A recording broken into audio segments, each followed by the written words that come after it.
Sunday இன்றைக்கி லஞ்சுக்கு நண்டு வாங்கியாச்சு. இது வாங்குறது, கழுவுறது, வைக்கிறதெல்லாம் ரொம்ப ஈஸிங்க.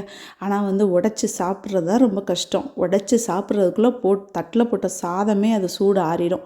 இது இன்றைக்கி மசாலா மாதிரி பண்ணிவிட்டு அது கூட ரசம் வச்சு சாப்பிட்லாம் முடிவு பண்ணிட்டேன். மசாலா டைப்பில் வைக்கும்போது நம்ம தக்காளியை மிக்சியில் அடித்து ஊற்றினோம் அப்படின்னா அந்த மசாலா கொஞ்சம் கூட கிடைக்கும். இது நம்ம குழம்பா வைக்கணும் அப்படின்னா தேங்காய் கொஞ்சம் அதிகமாக ஊற்றி கூட கொஞ்சம் மல்லித்தூள் போட்டுக்கணும். இதில் ரொம்ப சிம்பிளாக ஈஸியாக இந்த மசாலா பண்ணோம்னா காரமாக இருக்கும்.